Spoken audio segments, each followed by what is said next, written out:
do this, you know, we could get into trouble. Yeah, let's do it.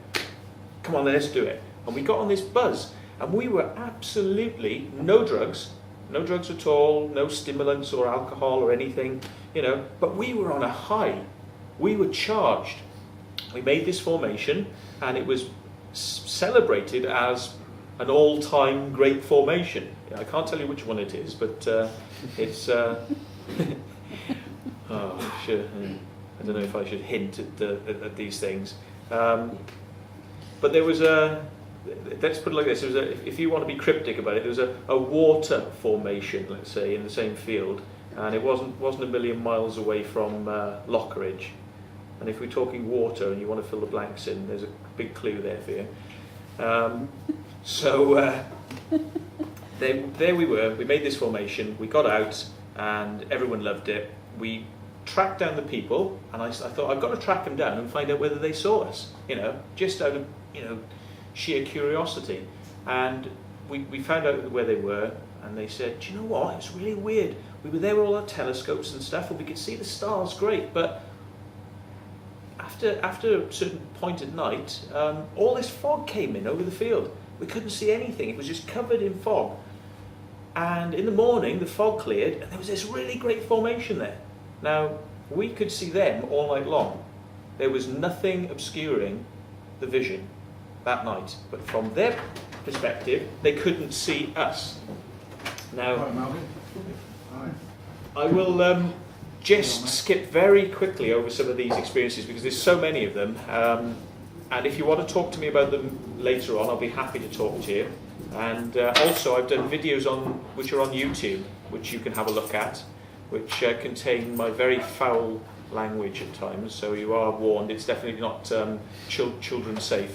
So, but the couple of experiences, right? We get flashes at night, flashes above us that illuminate the area. We've had balls of light, such as a set of balls of light that appeared at three corners of the field and chased us out on a night when we were going against our instincts to make a formation, to not make a formation because everything felt wrong. This was a night when everything was reversed. We weren't feeling buzzed, we were actually feeling very confused. And we couldn't get, where do we start, what distance, does anybody know what's going on? And we weren't really meant to be there, but I was fighting this, I was going against it. And three lights came on at the corner of the field. And of course, our initial reaction is farmers, get the hell out of there. So we all went to a designated point in the corner of the field, got out of there, left one person with the boards, and I said, we'll go back to the car and we'll drive down the road and we'll pick you up. Now, as we were running out of the field, I can remember, and everyone else describes the same experience, of seeing these balls, which were obviously torchlights with farmers on three corners of the field. We ran out of the corner of the field that doesn't have a torchlight, which actually afforded us an escape. But these balls of light were sort of shimmering and moving very gently across the crop, and there wasn't any torchlight waving around. And it became apparent after chatting that these things were gliding along. They weren't like people running and jumping through the crop. And they were not beams of light, they were balls of light. So that's one experience. We've had black figures, which aren't team members. And you can work out shadowy figures in the dark because your eyes adjust to the dark after about 20 minutes. Then you kind of go, well, that's, you know, person A and that's person B, and I might wind somebody up here now by saying this. But you know what we call, because we don't use our names at night, this is an ode to the great gentleman of crop circles, but when we call each other, we are Busty and Colin. So, if you ever get accused of making crop circles, this is the reason why. It's Busty, yeah, Colin, bring it in. It's like, because we're not going to use our real names, so you're immortalised in books, television, and in the circle making acts as well. So, so I'm not sure if I've ever said that before, but here we are. It's an exclusive for Pewsey. So we had these figures appear, and you sort of go like, well, that's Busty, it's Colin, and you know, it's like John, and who the hell's that? And then you go, oh, so you sort of like think, right, and you look back through them and it's like they're there, and you go, well, who's the extra person? So you walk over to this extra person, and you go, oh no, that's Colin, that's Busty, where's he gone? And the person's gone. Now, this has happened a few times to a number of Circlemakers, not just myself, and we call it the Men in Black experience, because they're black figures, and it's not to say they're government, or that they're, sort of, military or anything, as in the normal term of the Men in Black, or that they, alien creatures. It's just simply that, there are more people there than there should be there, and we don't know who these people are. It could be people who've just managed to sort of get down in a tram line and run away, but I can't say that either. I just don't know. There have been people that are there, and the next minute they're gone, and they don't appear to leave by making any noise. So it's very interesting. We've had time alteration experiences where we needed extra time to finish a formation. Because of my belief that we are doing something that is actually quite spiritual, I started to work an oration, this little ceremony that we do before each formation. And we actually stand there, and this is in my team, the other teams don't necessarily do this, but we stand there and we look up at the sky and we just say, great universal intelligence out there, please give us some guidance to make this a great circle, put some energy in it, give people nice experiences, thanks very much, and finish it with, sort of, so we're not religious or anything, but we just sort of like, amen, because we didn't know what else to say.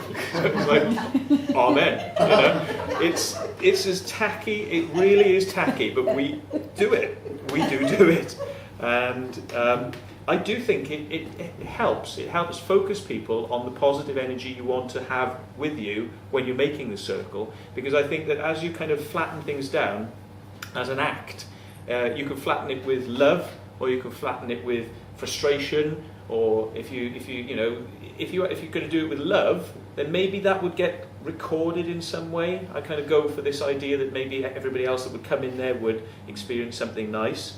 So I've experimented with this. We've experimented with doing it and not doing it, and seeing what people react. And people do pick up on these things. And I think that generally people, as long as they don't get told that one of our formations is man-made, of course, they will generally believe that it is made by extraterrestrials or something else, the other thing.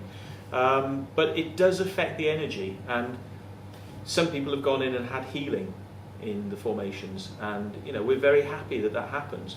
And I'd like to think that putting the energy in is part of the act. Now, on one night, time got altered or shifted because I didn't have a watch on. And it was coming up to about 1 o'clock. You gauge how much time you've got by A, the time, and B, how much brightness there is. As the summer comes on, it gets brighter earlier. And about 4 in the morning, you're starting to get this sort of haze come up. And, 6 o'clock, you're in full brightness. And you'd have to be getting out of the field because people can see you, especially from nearby hills. Sometimes you can work when it's quite light if there's a lot of mist around, because the mist will shroud you in the mornings. It's the early morning condensation, and you can work until that disperses. But on this particular night, I gauged it that we were this far through this formation, we hadn't done these bits, it was going to take X amount of time, and I gauged it that we were probably going to be running very tight on time. So that means that we could have shaved the formation down into something smaller and not finished it quite the way we intended. Nobody'd know. Nobody ever knows. The formations that are wrong are always right, according to other people. The formations with mistakes in, they're fine. Those mistakes are magical and have encoding in them that wouldn't, normally have been there because they're mistakes. But this means something, it means something. I don't know if it does or if it doesn't, that's other people's interpretations. But apparently the mistakes we do have been to other people magical, wonderful things. So you can't really do any wrong in formations. But this night I thought we're going to run out of time, and I just said to the universe, we're running out of time. Can we just have a bit of, can we have a bit of help, please? And I didn't specify what help, I just, can we have a bit of help, please?